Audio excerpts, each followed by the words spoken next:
प्रश्नावली 3.2 को शुरू करने से पहले मैं यहाँ पे आप लोगों को एक महत्वपूर्ण जानकारी बताने वाला हूँ। ध्यान से देखना इस जानकारी को। देखो, आर जो है उसे हम समुच्चय के नाम से जानते हैं। हिंदी नाम में इसे समुच्चय कहते हैं और इसे दर्शाते हैं आर से। आर में एक्स और वाई दोनों के वैल्यू शामिल होता है। जैसे कि यहाँ पे आप देख सकते हो आर बराबर एक्स और वाई दोनों मिलके बनता है। एक्स का जो मान है उसे हम प्रांत कहते हैं। ठीक है, एक्स के जो मान है उसे हम क्या कहेंगे? प्रांत। यहाँ पे मान लो 1 2 3 4 कुछ भी मान रहेगा, एक्स की जो वैल्यू होगा उसे हम प्रांत कहेंगे और आर की वैल्यू को क्या कहते हैं? परिसर कहते हैं। ठीक है, एक्स की वैल्यू को प्रांत और आर की वैल्यू को परिसर कहते हैं। और इन दोनों को साथ में लिखा जाता है इस तरह से, आर बराबर एक्स वाई। आगे का मान एक्स को दर्शा रहा है और पीछे का मान वाई को दर्शाता है। लेकिन आपके बुक में एक प्रश्न है, उस प्रश्न में कहा है कि प्रांत पूछा है, तो प्रांत बताओगे तो कैसे बताओगे? तो प्रांत बताने के लिए सिर्फ आपको x के वैल्यू को ही पता होना जरूरी है। y की वैल्यू को आपको कोई ध्यान नहीं देना है और इसमें y रहेगा भी नहीं, y को हटा दिया जाएगा। सिर्फ क्या रहेगा? x रहेगा। तो ये जो x है ये प्रांत को दर्शाएगा। ठीक है, x क्या दर्शा रहा है? प्रांत को। तो r जो है वो बिलोंग तो x और y दोनों के साथ कर रहा है, लेकिन प्रांत जब पूछेगा तो r बिलोंग किसके साथ करेगा? सिर्फ x के साथ ही बिलोंग करेगा, ना कि y के साथ। समझ में आ गया? तो जब भी आपको बिलोंग करने की बात बताना है तो किसके साथ बताना है? x के साथ। क्यों? क्योंकि प्रश्न में प्रांत पूछा है, तो प्रांत के साथ ही बिलोंग करेगा और प्रांत का मान क्या है? x की वैल्यू। समझ में आ गया? अब इसे दर्शाया कैसे जाता है? तो प्रांत को दर्शाते हैं या तो r से दर्शाते हैं, और r से न दर्शा अगर r से अगर आप नहीं दर्शाना चाहते हो तो ये आपको ग्राफ चिन्ह दिखाई दे रहा है, यहाँ पे माइनस है और ये प्लस है। तो माइनस और प्लस, ये जो माइनस और प्लस है इस प्रकार से भी आप दर्शा सकते हैं।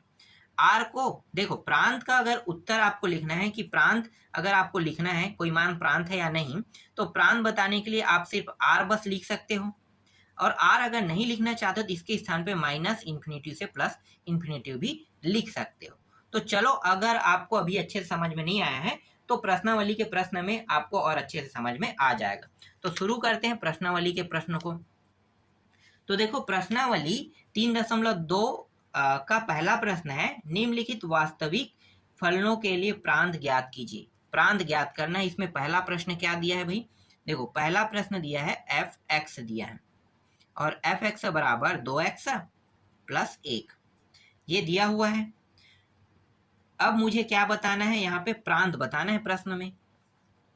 तो ये एफ एक्स जो है प्रत्येक क्या करेगा? ये x है, ये किसके साथ बिलोंग करेगा? ये पहले बताओ मुझे। r के साथ करेगा ना, तो x बिलोंग कर रहा है r के साथ। जैसे कि मैंने बताया था कि x किसके साथ बिलोंग करेगा? r के साथ। क्यों? इसलिए बिलोंग कर रहा है क्योंकि यहाँ पे प्रांत पूछा है, तो इसीलिए आपको सिर्फ बिलोंग करना है x के साथ। तो ये जो एफ एक्स है, यहाँ पे जो x है प्रत्येक x बिलोंग करता है r के लिए क्या है? परिभाषित है, परिभाषित है। तो प्रांत क्या होगा? तो प्रांत को मैं यहाँ पे दर्शा लेता हूँ एफ से। एफ मतलब फलन से। ठीक है, तो फलन, तो इसे मैं आर लिखूंगा। अगर मैं आर नहीं लिखना चाहता तो आर के स्थान पे और क्या लिख सकता हूँ? आर के स्थान पे या करके देखो, आर लिखूं या इन्फिनिटी से माइनस इन्फिनिटी से प्लस इन्फिनिटी, इसको भी लिख सकते हो। ये दोनों सेम है। ठीक है, आर ना लिख के आप ये लिख सकते हो, ये ना लिख के आप आर भी लिख सकते हो। यही क्या है? इसका आंसर है। नेक्स्ट प्रश्न देखो, दूसरा में क्या दिया है? दूसरा में दिया हुआ है यहाँ पे एफ एक्स दिया है और 1/x दिया है। जितने हम आगे बढ़ेंगे ना, हर प्रश्न में थोड़ा सा आपको डाउट होगा कि इसके तरीके क्या है। जब तक कि आप पूरा प्रश्न नहीं बना लोगे ना, तब तक कि आपको ये समझ में नहीं आएगा। इसलिए पूरा प्रश्न का सॉल्यूशन मैं दे रहा हूँ, अच्छे से देखना कि मैं हर प्रश्न में क्या बताना चाहता हूँ। तो देखो, यहाँ पे 1/x क्या है? 1/x एक परिमेय संख्या है। क्या है? परिमेय संख्या। तो यहाँ पे लिखो 1/x क्या है? एक परिमेय संख्या है, परिमेय फलन, परिमेय फलन लिख लेता हूँ, ठीक है, क्योंकि हम लोग टॉपिक ही वही पढ़ रहे हैं फलन वाला, तो फलन लिख लेता हूँ। तो एक फलन है, अतः परिभाषित होगा, परिभाषित होगा, ठीक है। तो अतः परिभाषित होगा, कब परिभाषित होगा? देखो कब परिभाषित होगा, x के मान कोई भी कंडीशन में 0 नहीं होगा तब परिभाषित होगा। देखो ना, x का मान क्या हम यहाँ पे 0 रख सकते हैं? रखने की बात तो कहा ही नहीं है। तो हम x की वैल्यू ना तो हम 1 रख सकते हैं, 2 रख सकते हैं, 3 रख सकते हैं, कुछ भी नहीं रख सकते जब तक के प्राप्त ना हो। तो x का मान 0 नहीं होगा तब परिभाषित होगा। तो यहाँ पे f जो है, f क्या है? प्रांत है ना, तो f को हम प्रांत से दर्शा रहे हैं अभी, तो प्रांत है, और प्रांत का जो मान होता है वो क्या होता है? r होता है, ठीक है, r। और r का मान यहाँ पे देखो, r माइनस ये 0 हम नहीं रख सकते, तो जो चीज नहीं रख सकते उसको हम क्या करेंगे, यहाँ पे इस तरह से लिख लेते हैं, ठीक है। तो x बराबर 0 नहीं रखेंगे तो माइनस लगाना है आपको और 0 किस तरह से लिख देना है। ये भी क्या है? इसका आंसर है। तीसरा प्रश्न देखो, जो भी डाउट है वो क्लियर तभी होगा जब आप सभी प्रश्नों को देखना शुरू करोगे। हर एक प्रश्न में कुछ ना कुछ छुपा है। मैं अगर आपको एक ही प्रश्न में सभी चीज समझाने की कोशिश करूंगा तो मैं नहीं समझा पाऊंगा, क्योंकि मैं सभी प्रश्नों को देखा, सभी प्रश्नों में अलग अलग तरीके से बताया गया है, और सभी प्रश्नों को जब आप अच्छे से देखोगे तभी हर प्रश्नों को समझ पाओगे कि ये कहना क्या चाहता है, ठीक है। तो तीसरा में देखो, एफ एक्स का मान कितना दिया है? एफ एक्स का मान दिया है एक्स अपान एक्स का वर्ग प्लस 3x प्लस 2 दिया है, ठीक है। अब यहाँ पे देखो, ये जो ऊपर में x है ये तो r को प्रेजेंट कर रहा है, हमेशा ऊपर के मान r को प्रेजेंट करेगा। तो मेरा जो प्रांत का एक मान है r प्राप्त हो गया है, लेकिन जो नीचे का मान है ये r को प्रेजेंट नहीं करता है, ये नंबरों को प्रेजेंट करता है। किसको? नंबर को। तो यहाँ पे x के कोई नंबर प्राप्त है मुझे? बिल्कुल नहीं। जब तक कि मैं इसका सॉल्यूशन नहीं करूंगा तब तक के नंबर प्राप्त नहीं होगा। तो यहाँ पे आपको लिखना है एफ एक्स परिभाषित नहीं है। क्यों परिभाषित नहीं? क्योंकि ये जो है ना, ये नंबरों को प्रेजेंट नहीं कर रहा है, इसलिए ये क्या है? एफ एक्स परिभाषित नहीं है। तो लिखो परिभाषित नहीं है। अब इस मान को ले लो, तो ये मान क्या है भाई? एक्स का वर्ग प्लस 3x प्लस 2, गुणनखंड करो। तो गुणनखंड करते हैं तो ये x का वर्ग, इसको तोड़ते हैं तो ये 2x प्लस x प्लस 2 जोड़ा बन जाएगा। यहाँ से x उभयनिष्ठ निकल गया, इस जोड़े से x प्लस ये 2 हो गया, और यहाँ पे कुछ नहीं निकल रहा है, मतलब 1 निकालेंगे और x प्लस 2। अब यहाँ पे देखो और एक जोड़ा बन रहा है, तो x प्लस 2 यहाँ से निकल गया और यहाँ पे x प्लस 1 निकल गया, ठीक है, इस तरह से। और यहाँ से x का मान क्या प्राप्त होगा? ये उस साइड जाके -2 और ये इस साइड जाके -1, तो -2 और -1 x का मान प्राप्त होगा। गुणनखंड करना तो आता है ना, इसलिए मैं थोड़ा सा डायरेक्ट बता रहा था आप लोगों को। अब यहाँ पे प्रांत का मान निकालते हैं। तो देखो प्रांत का जो मान रहेगा, प्रांत किससे दर्शा रहे हैं? f से, फलन से। तो प्रांत का मान क्या रहेगा? एक तो मैंने आपको बताया था कि ऊपर से मुझे r प्राप्त हो गया, x का मान, ठीक है। यहाँ पे r को हम कैसे लिख सकते हैं आपको पता है, -इन्फिनिटी से +इन्फिनिटी भी लिख सकते हैं, लेकिन मैं यहाँ पे सिर्फ r लिख लेता हूँ, ठीक है। r का मतलब भी वही होता है। इसके बाद जो मान ये प्राप्त हुआ है इसको मैं लिखूंगा कोष्टक के अंदर -2 और माइनस क्या है? 1 है, ये इस तरह से। ये क्या हुआ? इसका आंसर। अभी जो मैंने गुणनखंड करके निकाला है ना, ये नंबर को प्रेजेंट कर रहा है x। मैं यही चीज बार बार आपको बताना चाह रहा था कि नीचे वाला मान जब तक के नंबर को प्रेजेंट नहीं करेगा तब तक के वो परिभाषित नहीं होगा। तो ये परिभाषित नहीं है, इसलिए मैंने यहाँ पे लिखा है। और इसके बाद इसको हल करके x का मान मैंने -2 -1 निकाला, जो r के साथ माइनस के साथ, ये माइनस क्यों लगा है यहाँ पे बताओ? क्योंकि ये नीचे में है, ठीक है, x अपान कहते हैं ना, तो नीचे में है। तो अगर इस मान को मैं ऊपर ले जाऊंगा तो क्या हो जाएगा? प्लस से क्या हो जाएगा? नीचे का मान प्लस, ऊपर जाके माइनस, इसलिए आगे में यहाँ पे माइनस लगा है। और इसका जो मान है जो मुझे यहाँ पे प्राप्त हुआ है उसको कोष्ठक के अंदर में इस प्रकार से लिखा जाता है। समझ में आ गया? आगे देखो, चौथा प्रश्न में क्या दिया है देखते हैं। चौथा प्रश्न में यहाँ पे दिया है f(x) बराबर x माइनस 1 और x का वर्ग माइनस 3, ये दिया हुआ है। अब यहाँ पे देखो, ये ऊपर तो r को प्रेजेंट कर रहा है, तो ऊपर से मुझे r तो मिल गया, लेकिन ये अभी भी परिभाषित है, परिभाषित नहीं है। क्यों परिभाषित नहीं है? एक सेकंड, यहाँ पे x 3 हम निकाल सकते हैं, सॉरी, यहाँ पे ये परिभाषित हो रहा है, ठीक है। यहाँ पे देखो, ये कब परिभाषित नहीं होता है आपको पता चल गया, जब आसानी से आपको x का मान ना मिले। लेकिन यहाँ पे देखो, मुझे x का मान मिल रहा है, ठीक है, x का मान मिल रहा है। x का मान मुझे हल करने की आवश्यकता नहीं है, मुझे 3 यहाँ पे प्राप्त हो रहा है। मतलब क्या है कि ये जो मान है वो क्या है, एक परिमेय संख्या, देखो परिमेय है, परिमेय फलन है, ठीक है, परिमेय फलन है। अतः यह क्या होगा, अतः यह परिभाषित है, परिभाषित है, परिभाषित है। ये मैं शब्द क्यों लिख रहा हूं परिभाषित है, बताओ मुझे। क्योंकि यहाँ पे नीचे वाले जो मान है ना, इसको मुझे देखना। ऊपर से मुझे r प्राप्त हो गया, ऊपर का मैं कुछ नहीं करूंगा, कुछ भी नहीं, ऊपर का मान डायरेक्ट r का मान होता ही है। लेकिन जो नीचे का जो मान है, ये x स्क्वायर माइनस 3, ये जो है r का मान नहीं है, ये संख्या को दर्शाता है। और संख्या को दर्शाता है तो संख्या का मान जब हम आसानी से निकाल लेते हैं तो ये परिभाषित हो जाता है। मतलब मुझे हल करने की आवश्यकता नहीं है। यहाँ पे मुझे x का मान क्या मिलेगा, तो देखो मैं आपको थोड़ा सा हल करके भी बताता हूँ, क्योंकि बिना हल करे अगर मैं बताऊंगा तो आपको समझ में नहीं आएगा, ठीक है। क्योंकि यहाँ पे नंबर 3 तो मिल गया है मुझे, तो मुझे कुछ नहीं करना है, फिर भी मैं आपको कुछ बताना चाहूंगा। और अगर मैं उसको नहीं बताऊंगा तो आपके दिमाग में ये कन्फ्यूजन रहेगा ही रहेगा। तो पहले मैं इसको थोड़ा सा हल कर लेता हूँ। तो x का वर्ग माइनस 3 बराबर 0, x का वर्ग और इस 3 को उस पार ले जाओ तो किस में आ गया, ये प्लस में आ गया, ठीक है, प्लस में 3 आ गया। अगर मैं यहाँ पे x बस इस तरह से लिखूंगा, वर्ग हटा दूंगा तो अंडर रूट 3 के ऊपर लग जाएगा, सभी को पता है। और यहाँ पे आगे में प्लस माइनस लग जाएगा, तो ये प्लस माइनस लग के यहाँ पे अंडर रूट 3 आ गया। लेकिन प्रांत और जो परिसर होता है, यहाँ पे हम प्रांत की बात करें तो प्रांत की ही बात कर लेते हैं, ठीक है, प्रांत पूछा तो प्रांत का मान कोई भी कंडीशन में अंडर रूट के अंदर नहीं रहता है, नंबर कभी भी अंडर रूट के अंदर नहीं रहता है। तो ये तो गलत हो जाएगा कि मैं अंडर रूट के अंदर प्रांत का मान लिखूं, ठीक है। तो ये 3 मैं पूरा पूरा लिखूंगा, तो मैं इसके लिए क्या करूंगा, यहाँ पे एक नियम लगाऊंगा। नियम क्या लगाऊंगा कि x बराबर नहीं है किसके, प्लस माइनस 3 के। देखो x बराबर हो रहा है अंडर रूट 3 के, हो रहा है ना बराबर।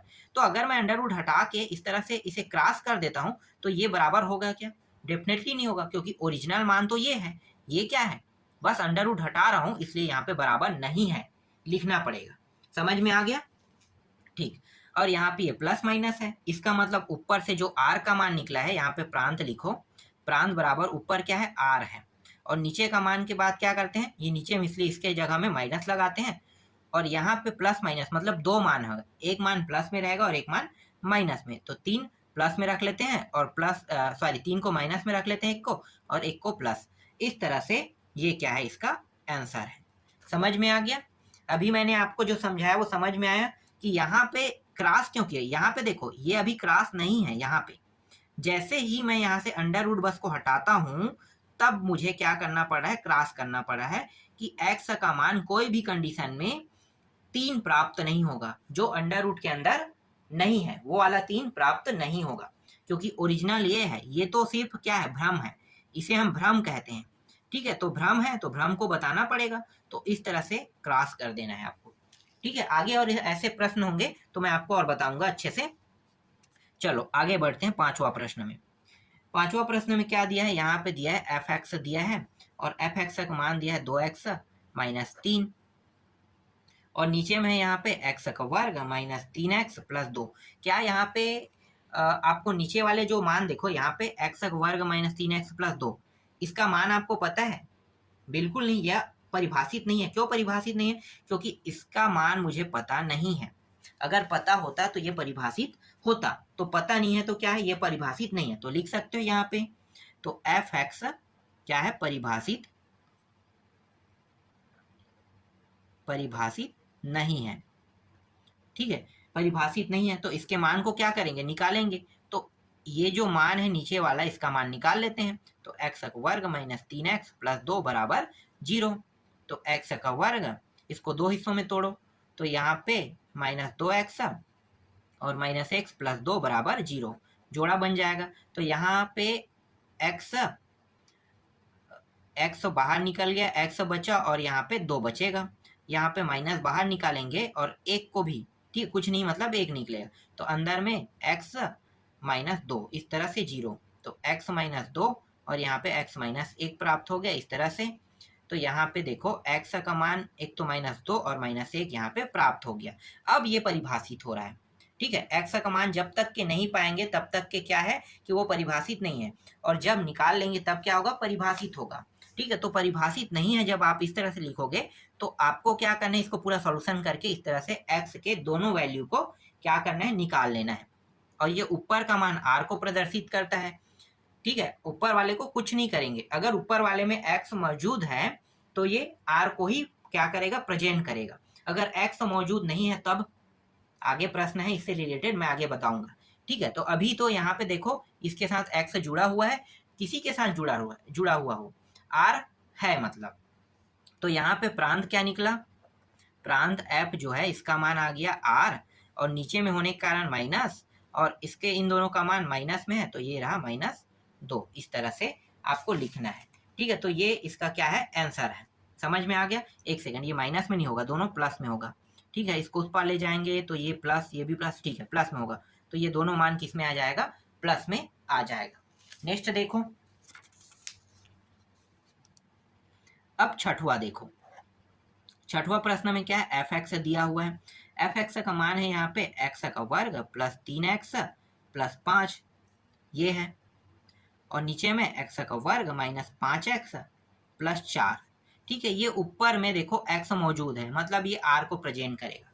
ऊपर का मान किसको प्रेजेंट कर रहा है, r को। अब यहाँ पे घात कितना हो कोई दिक्कत नहीं है मुझे यहाँ पे, लेकिन नीचे में दिक्कत है।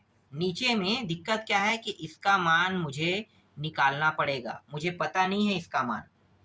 ऊपर का मान मुझे पता है कि ये r का मान है, लेकिन नीचे का जो मान है वो जो है वो कोई भी कंडीशन में आसानी से पता नहीं चल रहा है बिना ज्ञात किए। तो इसको पहले ज्ञात कर लेते हैं। तो इसका मतलब क्या है कि यह परिभाषित नहीं है, आपको पूरा लिखना है। हर प्रश्न में मैं लिखते आ रहा हूँ, आप लोग लिख लेना। डायरेक्ट मैं इसको हल करता हूँ। तो एक्स का वर्ग माइनस 5x प्लस 4 बराबर 0। एक्स का वर्ग माइनस, इसको दो हिस्सों में तोड़ लेते हैं, तो एक हिस्सा 4x रहेगा और एक हिस्सा -x प्लस 4 बराबर 0, जोड़ा बन जाएगा। यहाँ से x उभयनिष्ठ निकला और यहाँ पे एक x बचेगा और 4 बचेगा, यहाँ पे माइनस और एक बाहर निकलेगा, x बचेगा -4 बराबर 0। तो x -4 और x -1 बराबर 0। तो x के जो वैल्यू यहाँ पे प्राप्त हो रहा है, यहाँ पे माइनस में मतलब ये प्लस में प्राप्त होगा, ये भी माइनस में मतलब प्लस में प्राप्त होगा। तो x का मान 4 और 1 प्राप्त होगा। तो प्रांत क्या प्राप्त हुआ, प्रांत को f से दर्शाते हैं। तो प्रांत प्राप्त हो रहा है, ऊपर का मान r था, नीचे में जो है उसको पहले माइनस लिखना पड़ेगा, फिर ये दोनों मान क्या है, किस में प्राप्त हो रहा है, प्लस में। तो इस तरह से आपको आंसर लिखना है। काफी आसान था, ये भी आंसर बन गया। नेक्स्ट प्रश्न देखो, इसके बाद सातवां में आते हैं। सातवां में यहाँ पे एफ एक्स का मान दिया है और यहाँ पे दिया है 1, और 1 के बाद है एक्स का वर्ग -1। अब यहाँ पे देखो ऊपर में x है क्या, बिल्कुल नहीं है, x नहीं है। तो x नहीं है तो वो r बन ही नहीं सकता, मतलब इसके साथ r नहीं है, समझो ना।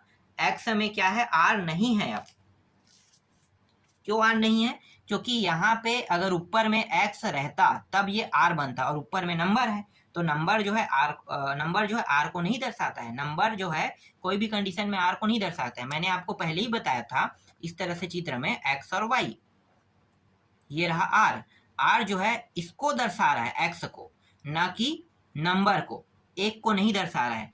x के अंदर नंबर पाया जाता है, समझो, x के अंदर नंबर पाया जाता है। तो r जो है x के साथ बिलोंग करते हैं, ना कि एक के साथ, इसलिए ये r यहाँ पे नहीं है इस प्रश्न में। खत्म हो गया। तो यहाँ से r हमें मिलेगा ही नहीं ऊपर से। अब नीचे वाले बस को हल करेंगे। तो नीचे वाले को हल करते हैं। तो देखो नीचे में क्या है, वर्गमूल है, तो आप इसको लिख सकते हो एफ एक्स क्या है, एक वर्गमूल फलन है, क्योंकि ये वर्गमूल के अंदर है नीचे वाला मान। अतः इसके परिभाषित होने के लिए अगर इसे परिभाषित करना है तो इसके लिए क्या करना पड़ेगा कि ये एक्स का वर्ग माइनस 1 और ये बड़ा किससे, 0 से। इस तरह से आपको लिखना है। हर प्रश्न में ऐसे ही करेंगे, अगर नीचे में अंडर रूट के अंदर मान दिया रहेगा तब। ठीक है, तो इस तरह से आपको क्या करना है, परिभाषित करना है। ठीक है, तो ये हो गया। अब इस एक को क्या कर सकते हैं, या तो हम इसे और कैसे लिख सकते हैं, तो देखो ये एक्स का वर्ग माइनस 1 का वर्ग ऐसे भी कर सकते हैं और फिर 0। अब इसको दो हिस्सों में तोड़ लेते हैं, तो एक्स प्लस 1 और एक्स माइनस 1 इस तरह से टूट जाएगा और ये 0 हो जाएगा।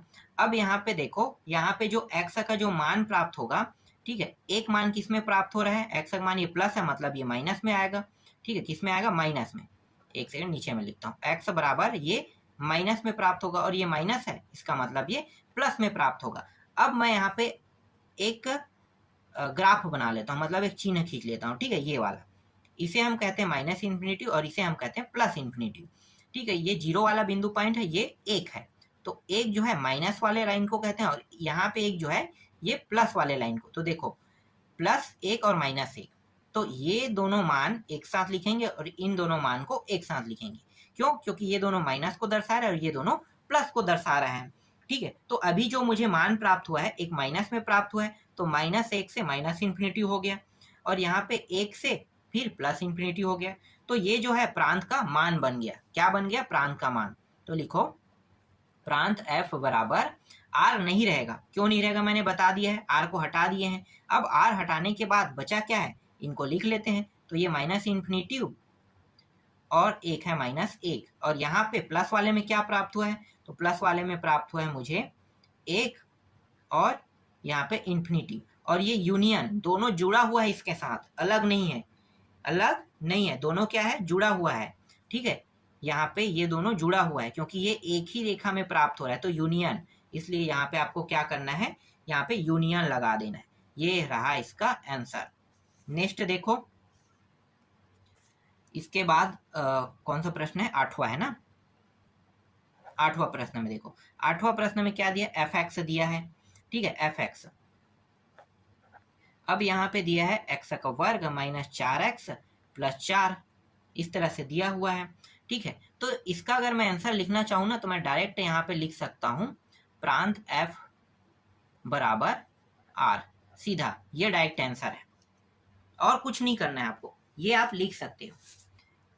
ऐसा क्यों कर रहा हूँ, क्योंकि आपको पता है कि ये मान जो है बटा में नहीं है, ये ऊपर में है। मैंने बताया था कि अगर ऊपर में मान कुछ भी हो, x अगर उस संख्या के साथ हो, ठीक है, अगर मान लो इसको मैं ऐसा लिखता हूँ, x का वर्ग -4x + 4 और नीचे में मैं लिख लेता हूँ 1, तो देखो ना ये मान किस में, ऊपर में। ऊपर में होने के कारण क्या है, ये r है, चाहे इसके ऊपर अंडर रूट क्यों ना लग जाए, फिर भी ये r ही रहेगा।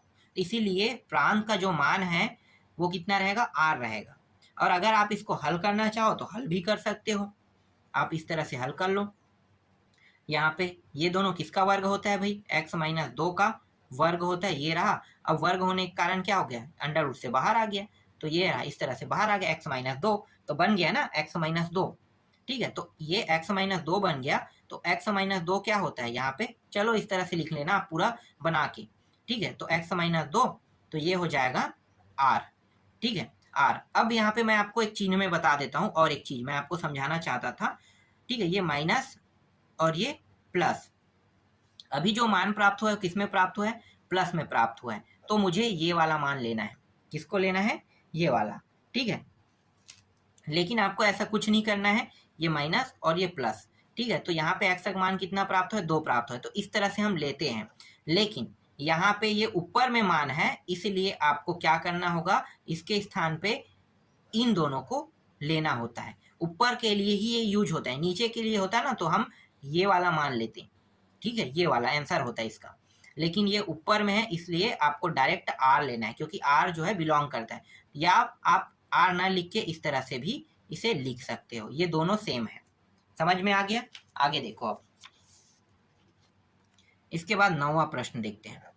9वां प्रश्न में f(x) दिया है, यहाँ पे f(x) बराबर 1/x - 3 दिया है।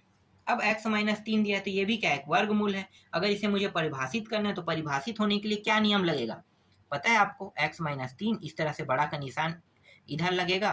देखो जिस साइड संख्या है उस साइड क्या करना है आपको, बड़ा का निशान लगाना है। इस 3 को उस पार ले जाओ तो ये ऐसे होके ये 3 हो जाएगा। तो 3 किस में आ गया, प्लस में आ गया ना। अब यहाँ पे नियम लगाओ, ये किस में है, नीचे में है। देखो मैंने आपको ये चीज समझा दिया इससे पहले वाले प्रश्न में, तो अब आपको समझ में आ गया। ये इन्फिनेटिव है, ये माइनस और ये प्लस, संख्या किस में प्राप्त हो रहा है, प्लस में, ठीक है, +3। तो मेरा उत्तर क्या रहेगा, देख लो उत्तर क्या लेना है, प्लस से ये, तो प्रांत क्या हो गया, प्रांत अगर यही मान ऊपर में होता ना यहाँ पे, ठीक है, यहाँ पे होता ऊपर में, तो ऊपर में होता तो मैं डायरेक्ट r लिखता, लेकिन ये नीचे में है इसलिए क्या करूंगा, नीचे है, नीचे में इसलिए 3 और ये इन्फिनेटिव लिखूंगा। ये क्या है, प्रांत का आपका आंसर है। चलो अंतिम प्रश्न देखते हैं इसका।